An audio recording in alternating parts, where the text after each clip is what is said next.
بیان کر رہی تھی تو میرے ذہن میں یہ شعر گھوم رہا تھا کہ ماں تجھ سے بڑھ کر کوئی نام کیا ہوگا، ماں تجھ سے بڑھ کر کوئی نام کیا ہوگا، اس نام کا ہم سے احترام کیا ہوگا، اس نام کا ہم سے احترام کیا ہوگا۔ ارے ماں کے قدموں کے نیچے جنت ہے، ماں کے قدموں کے نیچے جنت ہے، سر کا مقام کیا ہوگا، سر کا مقام کیا ہوگا۔ فرما رہی تھی کہ ماں کی شان بہت بلند ہے، تو رب نے بھی پہلے ہی فرما دیا کہ ماں کی قدموں کے نیچے جنت ہے۔ اگر آپ علم حاصل کرنا چاہتے ہو تو سب سے پہلی جو درسگاہ ہے وہ استاد کی ہے۔ استاد آپ کو سکھائے گا، پڑھائے گا، اس کے بعد آپ کو ماں باپ کا ادب ہی پتا چلے گا کہ ماں باپ کا ہم نے ادب کس طرح کرنا ہے، ماں باپ کو کس طرح پیش آنا ہے۔ استاد بتائے گا تب پتا چلے گا۔ اور یہ بھی کہا گیا ہے کہ جو والدہ کی گود ہے وہ بچے کی پہلی درسگاہ ہوتی ہے، پہلی درسگاہ ہوتی ہے، وہاں سے وہ سیکھنا شروع کرتا ہے، وہاں سے سیکھنا شروع کرتا ہے۔ تو میں علم کے اوپر آپ کو کچھ چند باتیں، اور سیکٹری صاحب کا یہ بھی اشارہ ہے کہ مختصر کیجئے، زیادہ لمبا نہیں کرنا ہے، تو میں مختصر آپ کے سامنے آیا ہوں۔ اور سب سے پہلے میں یہاں کے پرنسپل صاحب خالد محمود خان صاحب اور جتنے بھی اسٹاف ممبران ہیں یہاں کے ادارے کے، میں ان کو مبارکباد پیش کرتا ہوں کہ جہاں انہوں نے جو آئٹمیں پیش کی، تقریریں پیش کی، واعظ پیش کیے، ایک سے ایک اوپر تھا، سب بڑھ سے بڑھ کر تھے۔ یہاں اگر کسی کمپٹیشن لحاظ سے ناپا جاتا، تولا جاتا، ان کو تو یہاں فرسٹ سیکنڈ کمپیئر نہیں کر سکتے تھے۔ اور میں ان بچوں کو بھی مبارکباد پیش کرتا ہوں جو یہ سٹیج پر آئے۔ اس سٹیج پر آنے کے لیے انسان کے اندر ایک بہت بڑا گدا چاہیے، انسان کے اندر ایک بہت بڑا کالجا چاہیے کہ اس سٹیج پر آ کے بولے۔ سٹیج پر کھڑا ہونا بھی آسان کام نہیں ہے۔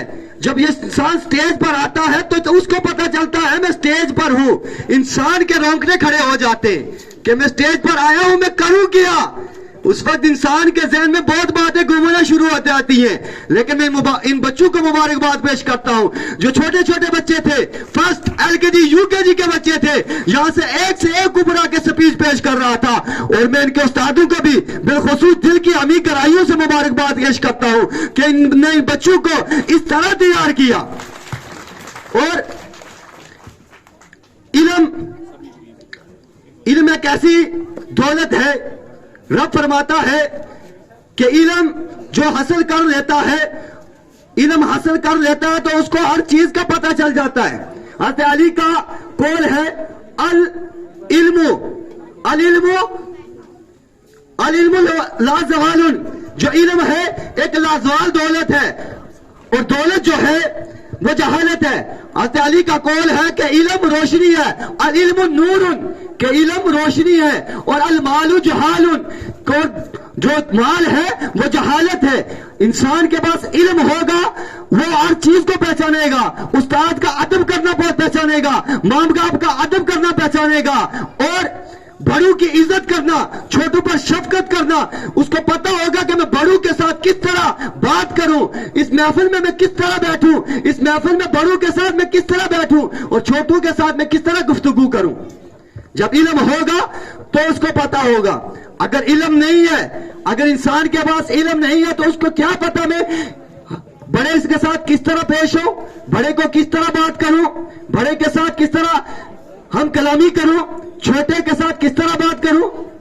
اگر علم نہیں ہے وہ کہے گا تو کر کے بولے گا، علم ہوگا تو بڑے کو جی کر کے بولے گا، بڑے کو جی کر کے بولے گا۔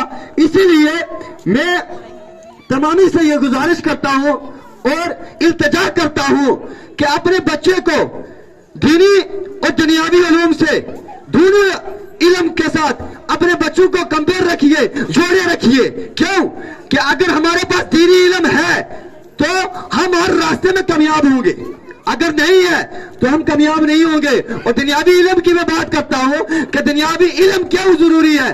اگر ہمارے پاس دنیاوی علم نہیں ہوگا تو ہم دوسرے انسانوں کے ساتھ کس طرح مقابلہ کر سکتے ہیں، دوسروں کے ساتھ کس طرح کمپیئر کر سکتے ہیں، دوسروں کے ساتھ کس طرح ہم بیٹھ سکتے ہیں۔ اگر علم ہوگا تو ہم ان کو اسی طریقے سے جواب دیں گے۔ تو سیکرٹری صاحب کا بھی میری طرف اشارے ہو رہے ہیں کہ وقت بہت زیادہ ہو چکا ہے، تو میں اسی انہی الفاظوں پر ختم کرنا چاہتا ہوں. استغفر اللہ تعالی ربی من کل ذنب واتوب الیہ، وآخر دعوانا الحمد للہ رب العالمین.